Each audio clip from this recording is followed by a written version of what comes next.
নমস্কার বন্ধুরা, ময়ের হেসেলে আপনাদের সবাইকে স্বাগত। আজকের এক রেসিপি মটর শাকের রেসিপি, যেটা শীতকালে খুবই ফেমাস একটা রেসিপি। মটরশুঁটি দিয়ে যেমন আমরা বিভিন্ন রান্না বানিয়ে থাকি, শীতকালে মটর শাক দিয়েও অনেক সুস্বাদু রান্না আছে।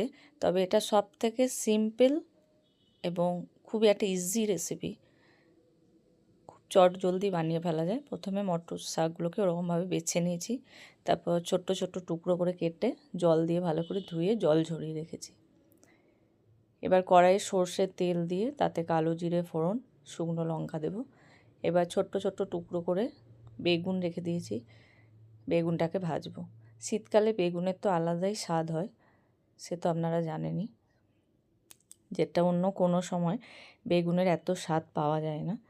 তো এবার বেগুনটাকে ভালোভাবে ভাজবো। তেল আমি এখানে খুবই কম ব্যবহার করেছি, তেলটা আপনাদের ইচ্ছে হলে আর একটু বাড়িয়ে দেবেন, বা শাকের বা বেগুনের পরিমাণ অনুযায়ী তেলটা দেবেন। এবার বেগুনটা একটু ভাজা ভাজা হয়ে গেলে তার মধ্যে হলুদ আর লবণ দিয়ে দেব, তারপর আবার একটু নেড়ে নেব।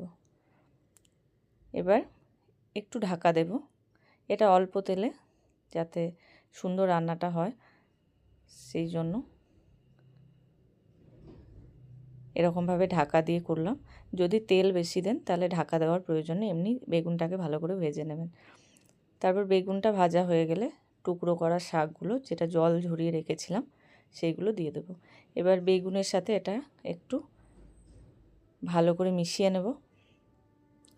লবণ আর হলুদ আগেই দেওয়া আছে, এবার এটা ভালো করে মেশাবো, মিশিয়ে এটা ঢাকা দিয়ে দেবো। শাক থেকেই জল বেরোবে, তাই নতুন করে আর জল দেওয়ার প্রয়োজন নেই। ঢাকাটা খুলে এবার একটু মিষ্টি দিয়ে দেব, মিষ্টি দিয়ে ভালো করে নাড়ব। শাক একটু মিষ্টি মিষ্টি ভালো লাগে, যারা চিনি খান না বা মিষ্টি খান না তারা এটাকে অ্যাভয়েড করবেন। এবার শাকটাকে ভালো করে ভাজা ভাজা করে নেব, তাহলেই তৈরি মটর শাকের রেসিপি।